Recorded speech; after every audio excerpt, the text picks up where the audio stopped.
लेकुराचे हित जाणे माऊलीचे चित्त किंवा वाहे माऊलीचे चित्त ऐसे कळवळ्याची जाती करीला भावेन प्रीती प्रस्तुत प्राप्त प्रसंगी प्राप्त वेळी चिंतन रूपी सेवेसाठी जो निवडलेला अभंग आहे हा जगद्गुरु जगतमान्य देहूचे सुप्रसिद्ध साधू वैराग्याचे महावीर राष्ट्र ज्ञानेश्वर तुकोबराय यांचा हा 4 चरणाचा सर्वांच्या पाठातला आहे, परिचयातला आहे आणि पहिल्या मालिकेतला 4-5व्या क्रमांकाचा हा गोड अभंग आहे. आणि अभंगामध्ये माझे जगद्गुरु तुकोबरा आईचं आणि मुलाचं रूपक करून साधू संतांची विनवणी करतात.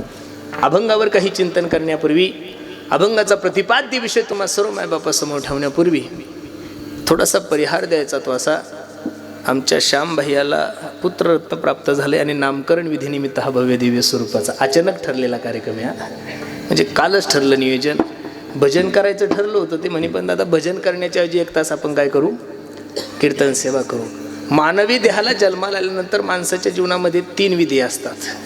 त्यामध्ये पहिली विधी ही नामकरण विधी आहे, बरोबर आहे का नाही. दुसरी लग्नाची विधी, बरोबर आहे का नाही.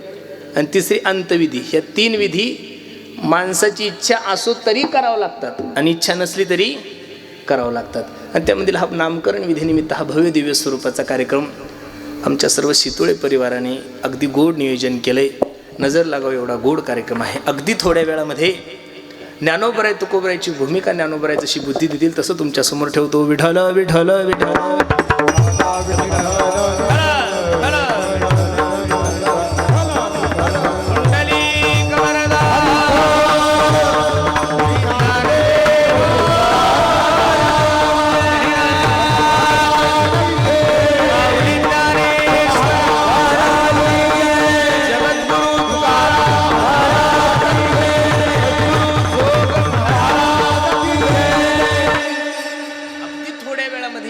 भूमिका मला तुम्हा सर्व मंडळी समोर ठेवायची. अगदी प्रसन्न वातावरण आहे आणि पावसानं कृपा केली आपल्यावर, बरोबर आहे का नाही. काय देवाची कलाच कळत नाही महाराज. जिथं पैशाचे कीर्तन आहे तिथं पाऊस पडतोय, बरोबर आहे का नाही. आणि जिथं फक्त फुकट आहे तिथं बघा ना किती सुंदर वातावरण. हे देवाचीच लीला आहे महाराज. खरं सांगतो मी 6 दिवस झाले फक्त लोकांच्या गावाला जेवण करून घरी येतोय, बरोबर आहे का नाही. बरं लोक एवढे हुशार आहे, डिझेल सुद्धा घ्या म्हणत नाही. काल नागेशन आम्ही अमरावतीच्या जवळपास कीर्तनाला गेलो, जेवण केलं, निघून आलो. पण चला जाऊ द्या, कधीतरी देवाच्या इच्छेमध्ये माणसाने इच्छा मानली पाहिजेत, बरोबर आहे का नाही. देवाच्या इच्छेमध्ये जर माणसाने इच्छा मानली ना तर माणसाच्या जीवनामध्ये दुःख होतच नाही महाराज. पण आपलं काय झालंय, आपण आपल्या इच्छेनं सर्व चालतंय असं समजतो. अजिबात नाहीये. अरे पाऊस जरी आला तरी त्याच्याच सत्तेनं आला, वारं जरी आलं तरी त्याच्याच सत्तेनं आलं, आणि दुष्काळ जरी पडला तर कोणाच्या सत्तेनं पडलाय. कारण हे विश्वाचा जनिता आहे ना तो. गतिर्भरता प्रभू साक्षी निवास शरणम स्रोत प्रभो प्रेल स्थानम निधानम बीज म्या बोलविल्या बेदू बोले म्या चालविल्या सूर्य चाले म्या हलविल्या प्राणो हले जो जगात ते चालिता. बसणारे मंडळी, देवाच्या सत्तेमध्ये जर प्रत्येकानं आपली सत्ता मानली ना महाराज, तर मला नाही वाटत या मृत्यू लोकांमध्ये कोणी दुःखी राहील. विठ्ठल विठ्ठल.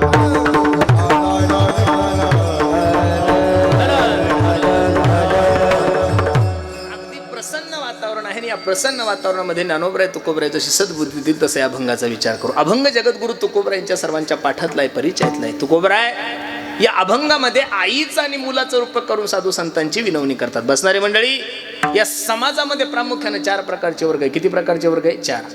पहिला वर्ग आहे जळजळणारा, दुसरा वर्ग आहे हळहळणारा, तिसरा वर्ग आहे तळमळणारा आणि चौथा वर्ग आहे कळवळणारा. या 4 वर्गात मला कीर्तन संपवायचं. पहिला जो वर्ग आहे तो जळजळणारा, दुसरा जो वर्ग आहे तो हळहळणारा, तिसरा जो वर्ग आहे तो तळमळणारा आणि चौथा जो वर्ग आहे तो कळवळणारा. या 4 वर्गाचा विचार केला तर या अभंगाची भूमिका तुमच्या आणि माझ्या लक्षात येऊन जाईल. पहिला जो वर्ग आहे तो जळजळणारा. या जळजळणाऱ्या लोकांचा विचार करू नका. हे गांजरगवत महाभारतापासून कुठेही पुढचे. दुसऱ्याचं सुख, दुसऱ्याची संपत्ती, दुसऱ्याचं घरदार चांगलं पाहिल्यानंतर ज्याला करमत नाही त्याला जळजळणारा म्हणतात. अरे दुर्योधनाच्या मनामध्ये 5 पांडवाविषयी का थोडी जळजळ होती का महाराज. लक्षागृहाला आग लावलेली आहे, विषाचे लाडू खाऊ घातले, भर सभेमध्ये माझी 5 प्रतिवतामध्ये सर्वात श्रेष्ठ पती असणारी द्रौपदी सर्वात समोर तिला निर्वस्त्र करण्याचा प्रयत्न दुर्योधनाने केला, पण तरी सुद्धा अंतकरणातली जळजळ नाही थांबली महाराज. भागवतात किती गोड प्रसंग आहे. तुम्ही एवढे बहुसंख्य लोक इथं उपस्थित आहे, खरं सांगा एकाचं तरी नाव दुर्योधन आहे का? कार्य असेल तुमचं एखाद्याचं तसं, पण नाव नसेल कोणाचं. दुर्योधन हा राजा नाहीये, दुर्योधन हा माणूस नाहीये. दुर्योधन नावाची ही वृत्ती आहे, आपली ती संपत्ती आपलीच म्हणणारा. आणि भावाची सुद्धा संपत्ती कोण आपलीच म्हणणार, याला काय म्हणतात? अरे महाभारतात एकच दुर्योधन होऊन गेला रे, आता घराघरामध्ये दुर्योधन झालेले महाराज. महाभारताचं युद्ध संपलेलं आहे, दुर्योधन रणांगणात पडलेला आहे, नाका टोळ्यातून रक्त येत आहे आणि अश्वत्थाम्या भेटण्यासाठी गेला. ए मित्र दुर्योधना, ए दादा, अरे कोणी केली तुझी अवस्था? दुर्योधनाच्या डोळ्याला धारा लागल्याने दुर्योधन रडता रडतो अश्वत्थाम्याला सांगतो, ए मित्रा, माझे 100 भाऊ मेले याचं मला मुळीच दुःख नाही. अरे किती वाईट होता दुर्योधन, लक्ष देऊ नाही का? दुर्योधनाचं नाव सुद्धा कोणी ठेवत नाही, याचं कारणच आहे महाराज. दुर्योधन म्हणतो, ए अश्वत्थाम्या, अबे माझे 100 भाऊ मेले याचं मला दुःख नाही रे, पण त्या 5 पांडवातलं कोणीच मेलेलं नाहीये. दुर्योधनाचं हे ऐकल्यानंतर अश्वत्थाम्या म्हणतो, काळजी करू नको, उद्याचा सूर्य 5 पांडव पाहणार नाही. आता 5 पांडव म्हणजे काही ग्रामपंचायतचे 5 सदस्य नव्हते महाराज, दुर्योधन भगवंताचे भक्त होते ते. जाको राखे साईया मारणा सके, जो जग बैरी होय पर बालना बाका होय. दुर्योधनाला अश्वत्थाम्याने सांगितलं, ए दुर्योधना, अबे काळजी करू नको मित्रा, उद्याचा सूर्य 5 पांडव पाहणार नाहीये. आणि अश्वत्थाम्या 5 पांडवांना मारण्यासाठी निघाला. पण विजयाची प्रथम रात्री होती, जगाच्या मालकाला कळालं की अश्वत्थाम्या 5 पांडवाचा घात केल्याशिवाय राहणार नाहीये. 5 पांडवाला भगवंताने सांगितलं आणि 5 पांडवांना उठवून घेऊन गेले, पण 5 पांडवाचे 5 मुलं तिथं झोपलेले होते. क्षणाचाही न विचार करता 5 पांडव म्हणून 5 पांडवाच्या मुलाचे सर धडापासून वेगळे गेले आणि ते सीर घेऊन दुर्योधनाकडे गेला. हे दुर्योधना, काय 5 पांडव म्हणत होता बे? हे बघ 5चे सीर घेऊन आलोय मी. त्यावेळेस दुर्योधनाने स्मित हास्य केला, अरे वेड्या, आम्ही 100 भाऊ रात्रंदिवस त्याला मारण्याचा प्रयत्न करत होतो, आमच्याकडून काही झालं नाही, तुझ्याकडून काय होणार आहे? अश्वत्थाम्या म्हणला, हा प्रश्न तू उपस्थित करणार होता म्हणूनच मी हे 5चे सीर घेऊन आलो. ज्यावेळेस सीर खाली टाकले त्यावेळेस दुर्योधन हाय हाय करायला लागला, अरे वेड्या, हे 5 पांडव नसून 5 पांडवाचे 5 मुलं आहे. आता तो आमच्या वंशामध्ये पाणी पाजायला सुद्धा कोणी ठेवलं?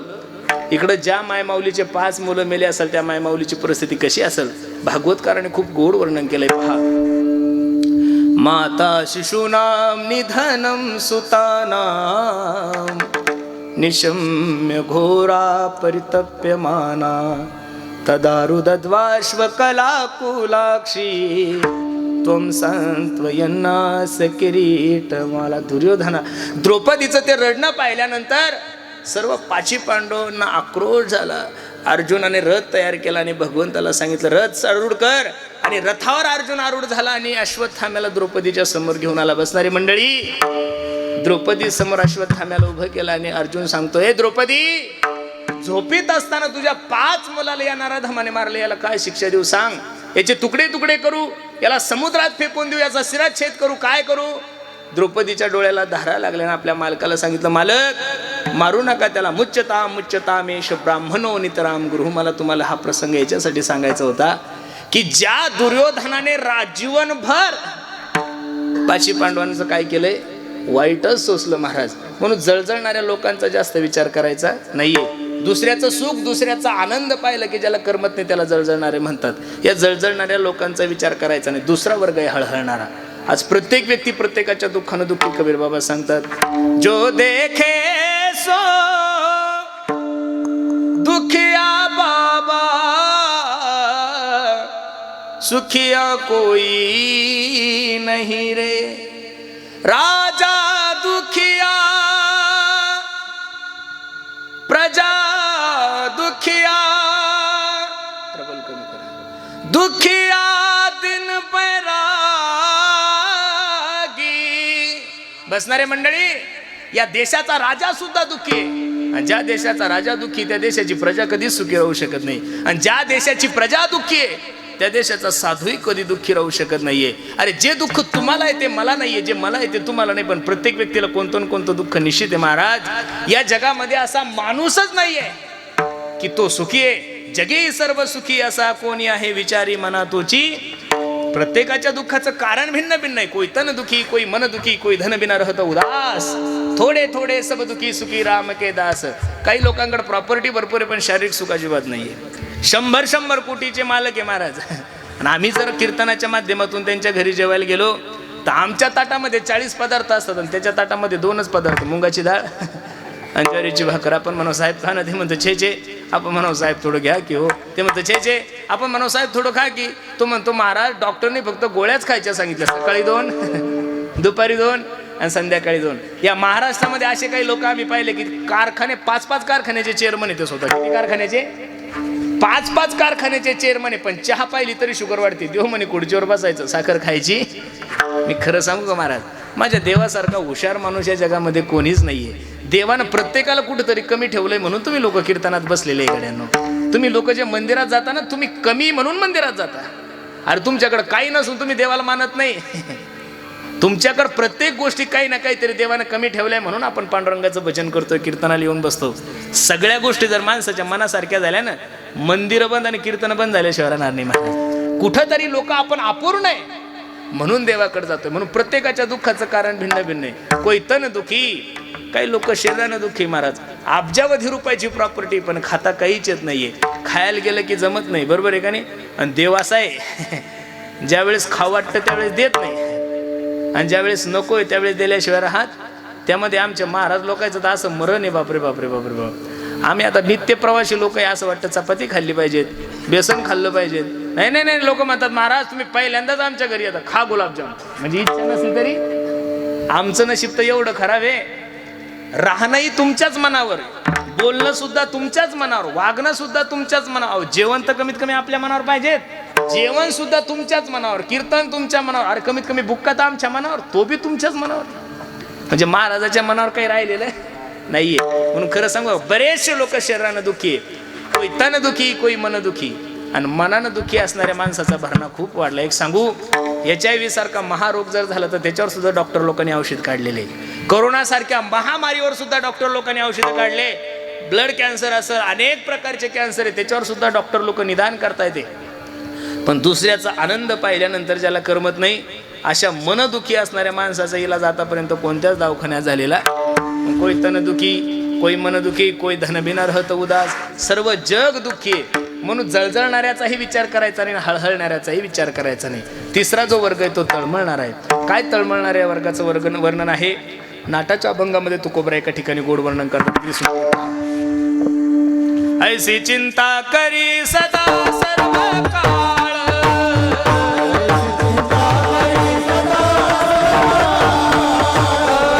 रात्रंदिवस हेची तळमळ, कामने नाही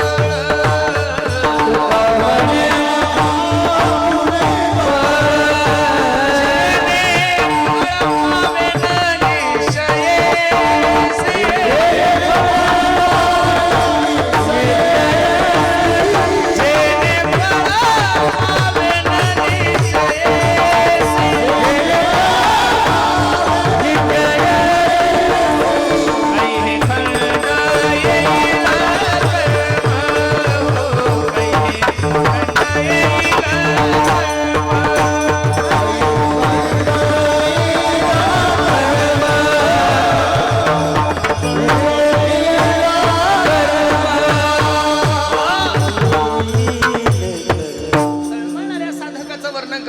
तळमळणाऱ्या जिज्ञासूचं वर्णन करत असताना नाटाच्या अभंगामध्ये तुकोबराने किती गोड प्रमाण वर्णन केलेलं आहे.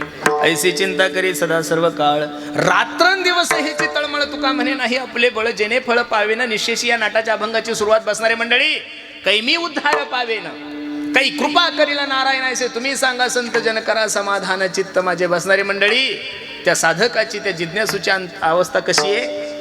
दिन तैसी रजनी झाली उमाये, अवस्था लागून गेला जुनी कने, पडिले दूर देसी मज आठवे मानसी, नको नको हा योग कष्ट होता ती जीवासी. बसणारी मंडळी, भेटल त्या माणसाला फक्त त्याच्या अंतकरणातली एवढीच तळमळ. हो दादा सांगा ना, काही हे खंड येईल कर्म पारुषतील धर्माधर्म कास याने कळेल हे वर्म, मनोनिश्रम वाटत असे नित्य फक्त भगवंताच्या भेटीची अपेक्षा आहे.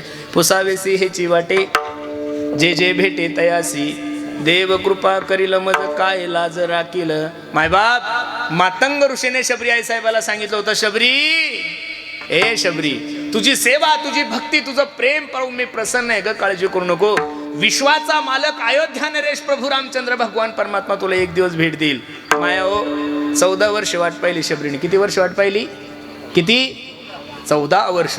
तुम्हाला तर असं वाटतं एका चतुर्थीला राजूरला गेलं म्हणजे गणपतीचा, राजूरचा गणपती आपल्या घरीच आला पाहिजे. एवढं सोपं नाही बरं महाराज. ते परमार्थामध्ये काहीतरी कालावधी घालावा लागेल, परमार्थामध्ये काहीतरी साधना करावं लागेल, परमार्थामध्ये काहीतरी वेळ घालावा लागेल. मला एक विचारायचं तुम्हाला, अरे जीवनामध्ये MBBS करायचं असेल, MD व्हायचं असेल, IAS व्हायचं असेल, IPS व्हायचं असेल तर जीवनातले 25-25, 30-30 वर्ष डोळ्यात तेल घालून अभ्यास करावा लागतो महाराज. अरे एक सरकारी नोकरी प्राप्त करण्यासाठी, एखादी डिग्री प्राप्त करण्यासाठी वयाची जर 25 वर्ष अभ्यास करावा लागत असेल तर कर्तुम अन्यथा कर्तुम जगाच्या मालकाची कृपा प्राप्त करून घेण्यासाठी कमीत कमी जीवनातले 10 वर्ष नको का महाराज? लोकांचं असं झालेलं, लोकांना असं वाटतंय की परमार्थ हा खूप सोपा आहे. नाही रे बाबा, नो. परमार्थासारखं अवघड या जगामध्ये दुसरं काहीच नाहीये. ब्रह्मज्ञान हे लेकुराच्या गोष्टी. तुकोबरायचे सगळे प्रमाण लोक विसरून गेले, फक्त एकच प्रमाण ध्यानात ठेवलं. तुका म्हणे सोपे ना हे सर्व होनी. अरे पण खाली खुटी टोकलेली तुकोबरायने, शहाणा तो धनी. जे तुकोबराय सोपं सांगतात त्याच तुकोबरायच्या गाथ्यामध्ये दुसरं प्रमाण पहा. भक्ती तो कठीण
सोपे आहे सर्वांनी, हे सर्वांनीच पाठ केलंय. पण त्याच तुकोबरायच्या गाथ्यामध्ये दुसरा अभंग आहे ना, भक्ती तो कठीण शुळावरील पोळी निवडे तो बळी विरळा शूर, जेथे पाहे तेथे देखीचा पर्वत पायाविना भिंत तातडीची. म्हणून बसणारी मंडळी, तुम्ही जेवढं सोपं समजता तेवढा परमार्थ सोपा नाहीये गड्यानं. काहीतरी परमार्थामध्ये कालावधी घालावं लागेल, काहीतरी लोकांची सेवा करावं लागेल. मी खरं सांगू, कीर्तनकार होण्यासाठी कमीत कमी 200 कीर्तनकाराच्या मागं तर माणसानं टाळ वाजवला पाहिजेत का नाही महाराज? आमच्या बापाने ज्यावेळेस आम्हाला आळंदीला टाकलं त्यावेळेस म्हणलेच नाही तू कीर्तनकार होईल, तू काही नाही, तुला पखवाज वाजवता आला पाहिजे, बस एवढी त्यांची इच्छा होती. पखवाज झाल्यानंतर गावात भजनं असतात, तू भजन शिकला पाहिजेत, बरोबर आहे का नाही? अहो पहिलं 5-6 वर्ष पखवाजच शिकायचं, नंतर भजन, नंतर गीतान, मालिकान, 2010-11च्या नंतर कीर्तन. हल्ली लोकांनी पोरं संस्थेत टाकले. नागेश महाराज सांगतात, महाराज 6 महिन्यात माझं पोरगं इंदुरीकर झालं पाहिजे. तुझ्या बापाची ठेवे का, नालाय का, ती का मशीन का टाकली काढायला? एवढं सोपं आहे का महाराज? तुम्ही काही येडे झाले का? लोकांची धारणा काय झालंय, लोकांना अभ्यास न करता ज्ञानी व्हायचंय, अभ्यास न करता काय व्हायचंय? ज्ञानी व्हायचं, आणि कष्ट न करता श्रीमंत व्हायचंय. कष्ट न करता श्रीमंत होण्याच्या नादात तर शेअर मार्केटमध्ये बरबाद झाले ना तुम्ही, बरोबर आहे का नाही? अरे रिझर्व्ह बँकेचा रेट 6.5% आहे ना, 7% आहे ना. मग एखादा गधा जर तुम्हाला लाखाचे 10,000 देत असेल तर कुठं तरी पाणी मुरतंय, कळलं पाहिजेत का नाही? ते तुमचेच लाख घेतो, 2 महिने देतो, 80,000 तरी तो नफ्यातच आहे ना, बरोबर आहे का नाही? लोकांना काय झालं, कष्ट न करता श्रीमंत व्हायचं. अरे शेतकरी सकाळी 7-8 वाजता शेतात जातोय, दिवसभर बैलासारखं काम करतोय, तरी त्याच्या घरावरचे पत्र बदलेनं, अंगावरचे कपडे बदलेनं, आणि तुम्ही शेअर मार्केटनं कोट्याधीश होता का महाराज? असे लय कोट्याधीश कोमात गेले हो महाराज, लय लोक बर्बाद झाले. KBC मध्ये गेले, मैत्रीमध्ये गेले, लय मोठ्या. तुम्हाला माहिती आहे का, जसं IAS होण्यासाठी अभ्यास करावा लागतो तसं लोकांच्या खिशातून पैसे काढण्यासाठी सुद्धा लोक PhD करतात. एका ATM मधून 50,000 रुपये काढण्याची काय सरकारची GR आहे, बरोबर आहे का नाही? 50 ते 1 लाख रुपये ATM मधून काढू शकतात. त्याच ATM मधून जर एखादा चोर 15 लाख काढत असेल तर ते कारण अभ्यास तुका म्हणे. अभ्यासाशिवाय कसं शक्य होईल? अरे तुम्ही चालता चालता चोर गल्लीत तुमच्या चोर खिशातले पैसे काढतात, म्हणजे यासाठी अभ्यासच लागेल ना महाराज? एवढं सोपं आहे का ते? अभ्यासाशिवाय चोरी सुद्धा करता येत नाहीये. कष्ट न करता तुम्ही श्रीमंत होऊ शकत नाही एक, आणि अभ्यास न करता तुम्ही ज्ञानी होऊ शकत नाहीये. मी खरं सांगू का, म्हणून माणसाने स्टेप बाय हळूहळू डहाळे केतुलेनी थोडं हळूहळू शिकलं पाहिजे. पहिलं पखवाज शिकला पाहिजे, नंतर हरिपाठ शिकला पाहिजे. काय केलं तर हरिपाटा येत नाही, काकडा येत नाही, पंढरपूरला गेले नाही, कुठंच गेले नाही, घरच्या घरीच बाबा झाले. हे घरच्या घरीचे बाबा झाले ना नागेश महाराज, त्यांच्यामुळं चांगले बाबा परेशान आहे. खरं सांगतोय तुम्हाला, हे घरच्या घरीचे बुवा झाले ना. आणि परत कीर्तनातून सांगतात मी पंढरपूरला गेलो नाही. अरे का दिवे लावले का नालाय का, पंढरपूरला गेला नाही म्हणतो, आळंदीला गेला नाही म्हणतो, आणि घरच्या घरीच कीर्तनकार झाला. स्वतःलाच गुरु मानतो तो, दुसऱ्याकडे नाही. नाही, काहीतरी गुरुग्रही तुम्ही सेवा केली पाहिजेत महाराज. पंढरपूरची वारी केली पाहिजे, आळंदीची वारी केली पाहिजेत. काहीतरी साधना करावं लागेल ना. शेतकरी मंडळी, 3 महिन्याचं पीक आहे सोयाबीन. किती महिन्याचं पीक आहे? किती महिन्यात घेता सोयाबीन? किती महिन्याचं पीक आहे? 3 का 4? किती पाकडे? 4 किंवा 3.5 किंवा 4 महिन्याचं पीक आहे. आणि एका एकराला किती जरी कष्ट केले तर लयतले 7 किंवा 8 पोते सोयाबीन होती आपल्याला. लय चांगलं शेत असेल तर 10 पोत्याचं वर तर कुठं होत नाहीये. मग 10 पोत्याच्या सोयाबीनसाठी जर तुम्हाला त्या सोयाबीनला लहान लेकरापेक्षाही जपावं लागतं महाराज. तिचं खुरपण करा, टायमावर तिला औषधी टाका, खत टाका, पाणी उघडलं तर परत स्प्रिंकलर लावा, त्याला पाणी द्या. मग 10 पोत्याच्या सोयाबीनसाठी 3-4 महिने जर आपल्याला राबावं लागत असेल, परमार्थ काही तुमच्याने माझ्या घरचा ठेवा नाही गड्यानो. काहीतरी कालावधी परमार्थात घालावं लागेल. परमार्थामध्ये उत्सुकता निर्माण झाली पाहिजे. त्या भगवंताच्या भेटीची तळमळ अंतःकरणामध्ये निर्माण झाली पाहिजे. किती गोड प्रमाणे पहा. भेटी लागी पंढरीनाथ,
जिज्ञासूचं वर्णन करत असताना तुकोबाराने स्पष्ट सांगितलं, भेटी लागी पंढरीनाथा, जीवा लागली तळमळ व्यथा. अरे त्या भगवंताच्या भेटीची तळमळ त्या साधकाच्या अंतःकरणामध्ये. खरं सांगा, पंढरपूरच्या वारीची प्रस्थानची तारीख डिक्लेअर झाली, बरोबर आहे का नाही? 7 जुलैला तुकोबरायच्या पालखीचं प्रस्थान होणार आणि 8 जुलैला ज्ञानोबरायच्या पालखीचं प्रस्थान होणार. प्रस्थानची तारीख एकदा वारकऱ्याला कळाल्यावर खरं सांगा बरं, त्याला झोप येते का महाराज? अजिबात नाही. अहो, तो ना पेरणीचा विचार करत ना कशाचा विचार करत, त्याच्या अंतःकरणामध्ये फक्त आणि फक्त पांडुरंगाच्या भेटी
करावंस वाट तुझी. 3 वर्ग मी तुमच्या समोर ठेवले, जळजळणारा, हळहळणारा आणि तळमळणारा. चौथा जो वर्ग आहे तो कळवळणारा आहे. काय आहे त्या कळवळणाऱ्या वर्गाची व्याख्या? जगद्गुरु तुकोबराय घेतलेल्या अभंगाच्या 2ऱ्या चरणामध्ये सांगतात.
ऐसी कळवळ्याची जाती करीला भावीन प्रीती. कोणत्याही प्रकारची अपेक्षा न ठेवता तुमच्यावर प्रेम करणाऱ्या 2 जाती. लक्ष देऊन कीर्तन ऐका.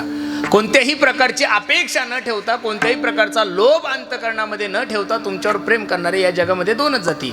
एक संताची आणि दुसरी भगवंताची. काय अपेक्षा केली माझ्या जगाच्या मालकाने तुमच्यावर? एवढा सुंदर नरदे तुम्हाला दिला, जेने हा जीव दिला. या देवानं तुम्हाला हा नरदे दिलाय, याच्या बदल्यात तुम्ही देवाला काय दिलं? काहीच दिलं नाही. आणि दुसरी जात संताची. बसणारी मंडळी, संतांनी तुमच्याने माझ्यावर उपकार करून सुद्धा कोणत्याही प्रकारची अपेक्षा नाही केली. संत मालिकेमध्ये तर सांगितलंय की आईपेक्षा सुद्धा साधू संतांचे उपकार माणसावर जास्त आहे. काही लोक म्हणतील कसं असं बोलता महाराज तुम्ही? 9 महिने 9 दिवस एखाद्या माय माऊलीने रक्ताचा गोळा आपल्या गर्भात वागवावा, तळ हाताच्या फोडासारखं त्याला जपावं, अमृताहीपेक्षा पवित्र दूध त्याला पाजावं, त्याच्या सुखादुःखामध्ये त्याच्या आईनं त्याला त्याच्यासाठी उभं राहावं. आणि त्या आईपेक्षा साधू संतांचे उपकार तुमच्याने माझ्यावर जास्त. हो, प्रमाण देतोय तुम्हाला. केले उपकार सांगू मी काय, आणि बाप न करी ऐसी. आई प्रेम करत नाही असा माझा आरोप नाहीये. प्रत्येकाची आई प्रत्येक मुलावर प्रेम करते, पण फक्त आपल्या पोरावर प्रेम करते. उदाहरण सांगू, मे महिन्याचे दिवस होते, दुपारचे 1-2 वाजलेले होते, कडाडाचं ऊन पडलेलं होतं. आणि 4-5 पोरं गल्लीत खेळत होते. आईनं आवाज दिला, बाळ्या, ए बाळ्या, अबे ऊन लागल ना सावली ते. त्यावेळेस बाळ्या म्हणतो, अगं आई, माझे सर्वच मित्र खेळताय ते आणि मला एकट्याला कसं ऊन लागल. त्यावेळेस आईच्या मुखातले वाक्य काय, बाळ्या, त्यांना मरू दे, तू काय कर. मी नाही बोलत प्रमाणे तू कोबरायचं. आपुलियाचा कळवळा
पण आलं की शंका निर्माण होती. आपुलियाचा कळवळा आणि कबाळावरी नोय. अरे पण ज्या लोकांनी ज्ञानोबरायला इंद्राणीवर स्नान करू दिलं नाही, ज्या लोकांनी ज्ञानोबरायच्या मधुकरेमध्ये माती कालवली, ज्या लोकांनी संन्यासाचे पोरं म्हणून ज्ञानोबरायला वाईट टाकलंय, पण सद्गुरूला मागत असताना असं नाही म्हणले की हे सुखीन ते दुखी.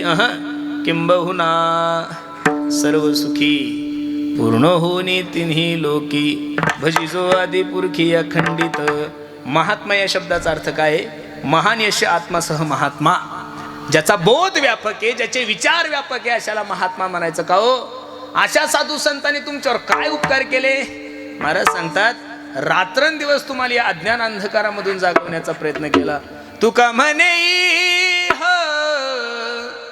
लोकीच्या व्यवहारे नका डोळे धुरे भरोनी राहो. रात्रंदिवस तुम्हाला सांगितलं, हे बाबा नो, या अज्ञान अंधकारामध्ये किती दिवस डोळे लावून बसणारे? उठा जागे भारे आता, स्मरण करा पंढरीनाथा, भावे चरणी ठेवा माथा, चुकू व्यथा जन्माच्या आता. जागा रे भैनो जागा, जगजोगी जगजोगी जाग जाग बोलती हो, जगजोगी जगजोगी. रात्रंदिवस तुम्हाला अज्ञान अंधकारामधून जागवण्याचा प्रयत्न केलाय आणि कोणत्याही प्रकारची अपेक्षा नाही ठेवली. महाराज सांगतात, ऐसी कळवळ्याची जाती करीला भावीन प्रीती. आणि हे उदाहरण पटवून देण्यासाठी जगद्गुरु तुकोबारांनी जो दृष्टांत दिलाय तो अभंगाच्या पहिल्या चरणात.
जगद्गुरु तुकोबाराने दृष्टांत द्याला, लेकुराचे हित वा हे माऊलीचे चित्त. आईच्या जीवनाचं सर्वस्व फक्त आणि फक्त आपल्या मुलाच्या हितामध्ये असतं. मुलगा कसाही असू दे महाराज, आईचं जीवन आपल्या मुलासाठी फक्त, त्याला आंधळं प्रेम म्हणतोय आपण. कोणतं प्रेम म्हणतोय?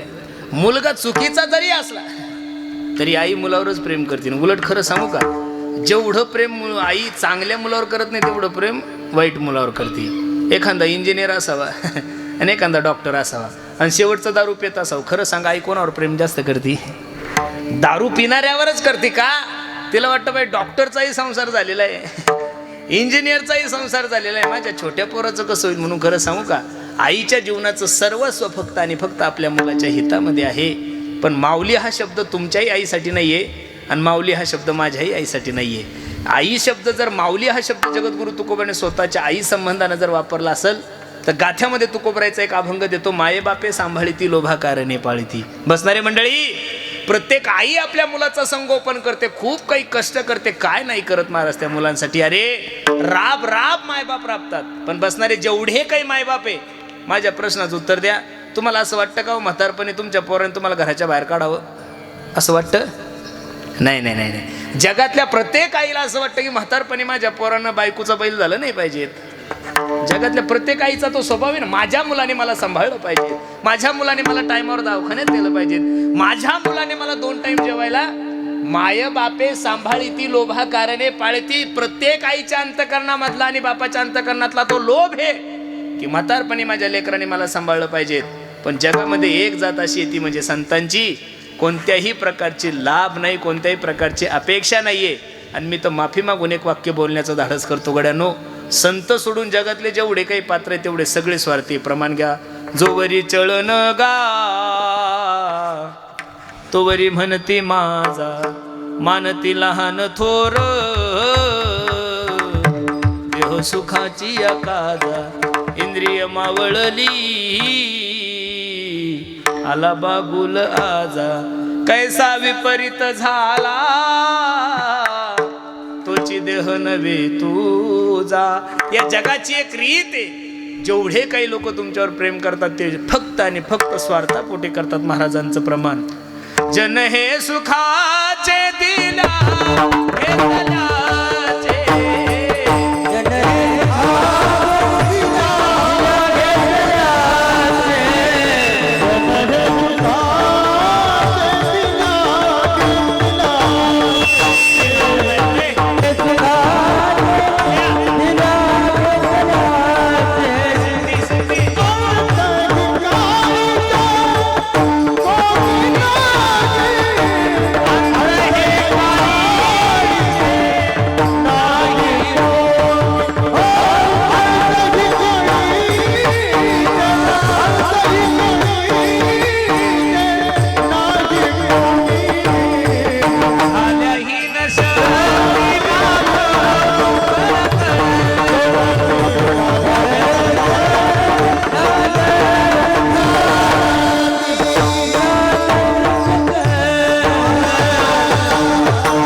सर्वांना. जन हे सुखाचे दिल्या घेतल्याचे अंत हे काळीचे श्याम.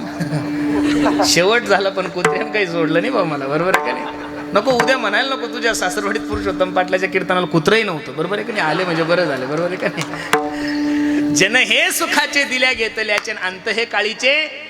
प्रमाण पहा. द्रौपद झाल्या ही न शक्ती, नाक मुख गळती, सांडोनिया पळती रांडापुरे. म्हणून बसणारी मंडळी, संत सोडून भगवंत सोडून जगातले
परशुराम अपना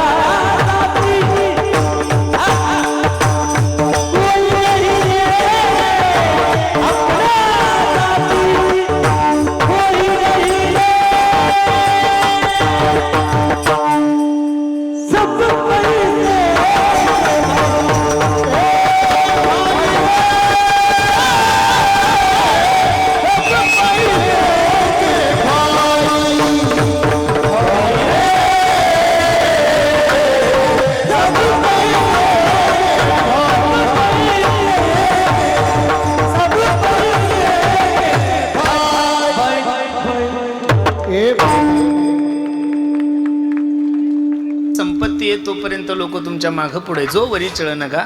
महाराजांनी प्रमाण दिलं सब पैसे के भाई दिल का साथी कोई नाही. पैसा तारो तीन नाम परशा परशु परशुराम.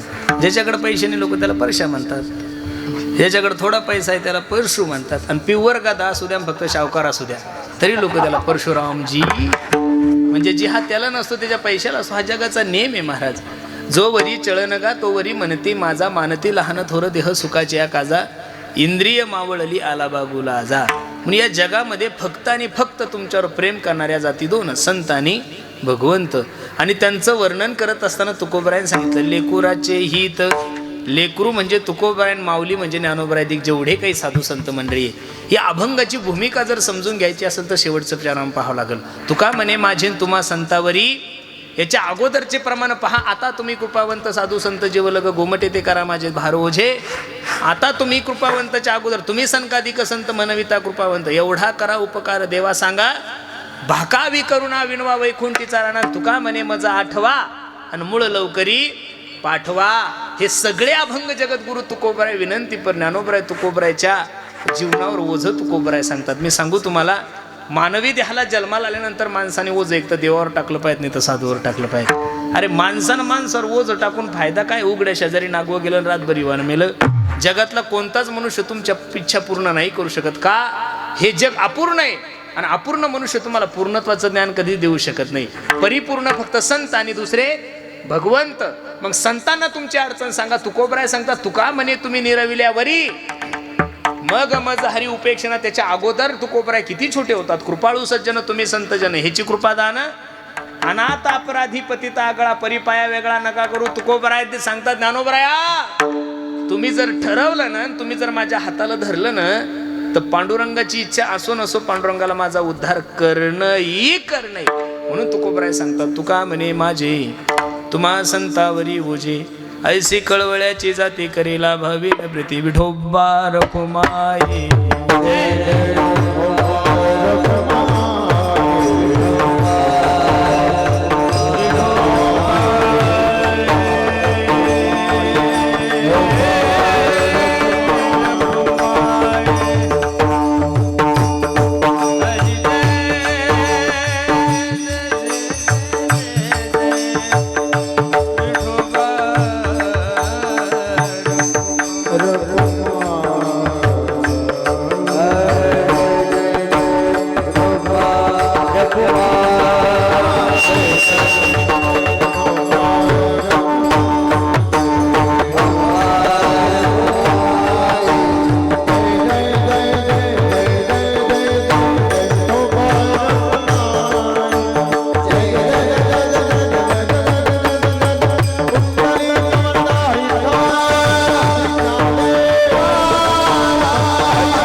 त्याचे सर्वस्व हीच आहे.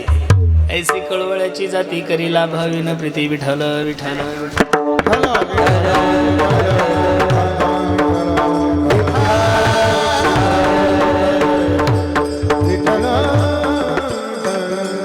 तुका म्हणे माझे तुम्हा संतावरी ओझे. ऐसी कळवळ्याची जाती करीला भाविन प्रीती. अभंगाची सरळ भूमिका मी तुम्हा सर्व मंडळी समोर ठेवली. यथामती यथा अवकाश. बस बस जातील ती. मी एवढा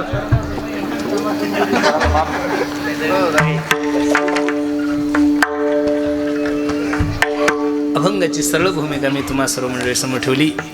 असाच अभंगाचा अर्थ असेल असा माझा आग्रह नाहीये. ज्ञानोबराय तुकोबरायच्या अभंगावर बोलावं एवढे निश्चित आपण ज्ञानी नाहीये. ज्ञानोबराय तुकोबरायचे अभंग म्हणजे समुद्राही पेक्षा अथांग आहे. आणि त्या समुद्रातून माझ्यासारख्या लेकरांनी चमच्याभर पाणी काढणं म्हणजे समुद्रातलं पाणी कमी होणं. अभंगावर बोलणारे हजारो कीर्तनकार मेले, पण अजूनसुद्धा अभंगाचा अर्थ कोणाला लागलाच नाही आहे. ज्ञानोबराय तुकोबराय सद्गुरू जोग महाराजांनी जशी बुद्धी दिली तसे अभंगाचा विचार केला. ज्यांच्या नामकरण विधीनिमित्त हा भव्य दिव्य स्वरूपाचा कीर्तन महोत्सव आहे. आमच्या श्याम भैयाला सुंदर असं पुत्ररत्न प्राप्त झालं आहे. आणि अचानक ते म्हणे आपल्याला भजन तर करायचंच होतं. म्हणलं मग एक तासभर आपण काय करू, सेवा करू. म्हणून त्याच्या विनंतीला मान देऊन तुम्हा सर्व मायबापाच्या दर्शनाचा योग माझ्या जीवनामध्ये प्राप्त झाला आहे. निश्चित अगदी उदंड आयुष्य त्या लेकराला भेटावं. जसं नामकरण विधी माझ्या हातानं झाला तसं याच ठिकाणी त्याचा 100वा सुद्धा वाढदिवस झाला पाहिजे. कीर्तनकार मीच पाहिजेत, ऐकणारे बदलले तरी चालतील. म्हणजे त्याच्याबरोबर आपलाही आपण फायदा करून घेतला पाहिजेत ना, बरोबर आहे का नाही. म्हणून त्याला उदंड आयुष्य भेटावं. नाव ठेवलं का? काय नाव ठेवलं? नाव ठेवलं का नाही अजून? काय वा, राघव आहे ना. रामनवमी झाल्यानंतर वा वा वा वा, सुंदर नाव. राघव हे नाव कैकेयीनं ठेवलं होतं प्रभू रामचंद्राचं. कौशल्यानं ठेवलेलं नव्हतं. रघुनंदन आणि राघव हे दोन जे नाव होते ते कैकेयीनं, अख्ख्या जगानं कैकेयीला नाव ठेवलं. पण कैकेयीसारखं प्रभू रामचंद्रावर जगाच्या पाठीवर कोणी प्रेम केलंच नाहीये. मग काही लोक म्हणतील एवढं जर कैकेयीवरचं प्रभू रामचंद्रावर प्रेम होतं तर प्रभू रामचंद्राला वनवासाला कैकेयीनं का पाठवलं? याच्या मागची भूमिका एका थोर मोठ्या महात्म्याच्या रामायणामध्ये मी ऐकली. प्रभू रामचंद्र 4-5 वर्षाचे असताना एका विहिरीमध्ये उतरले. कैकेयीनं आवाज दिला, ए रघुनंदना, ए राघव वरती ये. आई येतो, पण माझी एक अट आहे. काय आहे? माझ्या वडिलाकडे तुझे 2 वारे आहे. एका वराने काय कर, मला 14 वर्षाचा वनवास मागून घे, आणि दुसऱ्या वराने भरताला राजगादी. हे ऐकल्यानंतर कैकेयीच्या डोळ्याला धारा लागल्या आणि कैकेयी रडायला लागली. हे रामा, अरे तू म्हणजे माझा श्वास आहे, तू म्हणजे माझे डोळे आहे, आणि डोळे जर माझ्यापासून निघून गेले तर मला कसं दिसल रे. हे आई ऐक न ग. ए माय, अगं ऐक. तू जर मला वनात नाही पाठवलं तर माझ्या हनुमंतरायाचा उद्धार कोण करणार? तू जर मला वनात नाही पाठवलं तर माझ्या शबरीचा उद्धार कोण करणार? अगं तू जर मला वनात नाही पाठवलं तर माझ्या केवटाचा उद्धार कोण करणार? आई माझी विनंती ग तुला, एवढं मागणं तू माझ्यासाठी मागून घे. पण आई ऐक न ग, हे जर तू मागणं मागितलं ना तर अख्खं जग तुझ्या नावानं थू थू करल. त्यावेळेस कैकेयीच्या मुखातले वाक्य काय आहे? ए रघुनंदना, ए राघवा, तुझी इच्छा आहे ना, तुला जर आनंद वाटत असेल तर अख्खं जग जरी माझ्या विरोधात गेलं तरी मी तुला नाराज करणार नाहीये. म्हणून येड्या लोकांनी कैकेयीला नाव ठेवायचे नाहीये. कैकेयीचं चरित्र पहा. कैकेयी जवळच प्रभू रामचंद्र सर्वात जास्त राहत होते. वनातून प्रभू रामचंद्र अयोध्येत आल्यानंतर कौशल्याच्या दर्शनाला नाही गेले. पहिलं दर्शनाला कोणाच्या गेले? कैकेयीच्या. आई तू जर मला 14 वर्षाचा वनवास दिला नसता तर रावणासारखा राक्षस मेला नसता ग. नळ, नील, जामुवंत यांचा उद्धार माझ्याकडून झाला नसता. हनुमंतरायासारखा सेवक मला प्राप्त झाला नसता. हे सगळे जर उपकार कोणाचे नाही तर ते फक्त कैकेयीचे. म्हणून अगदी सुंदर नाव रघुनंदन, राघव आहे ना, अगदी सुंदर नामकरण विधी त्याचा झालेला आहे.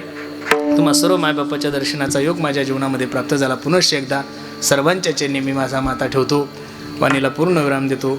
जाता जाता सर्व मंडळीला एक सुंदर अशी सूचना द्यायची. दरवर्षीप्रमाणे याही वर्षी महाराष्ट्रातील नव्हे भारतातील पहिलं संत चोखोबराय मंदिर आणि संत चोखोबरायच्या पुण्यतिथीनिमित्त भव्य दिव्य स्वरूपाचा सप्ताह 1 मे ते 8 मे या कालावधीमध्ये अगदी हाकेच्या अंतरावर तुम्ही आहे. दरवर्षी तर तुम्ही तसं सर्व मंडळी येताच, पण याही वर्षी बहुसंख्येने या. अगदी सुंदर नियोजन आहे. गोसेवक रामायणाचार्य संजयजी महाराज पाचपोर बाबा यांच्या मुखातून सुंदर अशी रामकथा आहे. पहिल्या दिवशी मला वाटतं शिवा महाराज बावस्कर यांचं कीर्तन आहे. दुसऱ्या दिवशी रामरावजी महाराज ढोक यांचं कीर्तन आहे. तिसऱ्या दिवशी उमेश महाराज दसरेते यांचं कीर्तन आहे. चौथ्या दिवशी माऊली महाराज पठाडे यांचं कीर्तन आहे. पाचव्या दिवशी इंदुरीकर निवृत्ती महाराज देशमुख यांचं कीर्तन आहे. सहाव्या दिवशी सोपान महाराज सानप यांचं कीर्तन आहे. सातव्या दिवशी विशाल महाराज खोले यांचा पिंगळा आहे. आणि आठव्या दिवशी आमरसाचं सर्वांना जेवण आहे. आणि सकाळच्याही सत्रामध्ये मला असं वाटतं आमच्या सद्गुरू जोग महाराज वारकरी शिक्षण संस्थेचे संस्थापक असणारे अध्यापक असणारे चंदिले नाना यांचंही कीर्तन आहे. नामदेव महाराज लबडे यांचंही कीर्तन आहे. हरिभाऊ शिंदे यांचंही कीर्तन आहे. निवृत्ती महाराज आहेत. आमचे श्रावण महाराज आहेत. विशाल आपले विलास महाराज आहेत. सर्वच नामांकित कीर्तनकारांचं कीर्तन महाराष्ट्रातील दिग्गज कलाकार सकाळी 6 ते 9 या वेळेमध्ये सुंदर असं गाथा पारायणसुद्धा आहे. तर परिसरातील सर्वच मंडळीला विनंती आपण अवश्य या कार्यक्रमाला या. संत चोखोबरायचा संस्थान राहण्याची खाण्याची यथासांग व्यवस्था होणार आहे. कारण की मला असं वाटतं महाराष्ट्रात दरवर्षी आता एवढा मोठा सप्ताह करायला खूप अडचणी असतात तुम्हाला माहिती आहे. मग काही लोक म्हणतात एवढा खर्च का करतात. याचं कारण असं आहे महाराष्ट्रात संत चोखोबरायचा उत्सव तेवढ्या मोठ्या सोहळ्यात कोणी करत नाही आहे. मग ती जबाबदारी जर पांडुरंगाने आपल्याकडे दिली असेल तर आपण खूप आनंदाने तुम्ही सर्व मंडळी सहकार्य करता म्हणून तो कार्यक्रम होतो. रास्तळकर मंडळी ह्या वर्षी कीर्तनाला सुद्धा तुम्हाला यायचं पण शितोळे सरकार 1 दिवसाची चपातीची व्यवस्था तुम्हाला करणं. या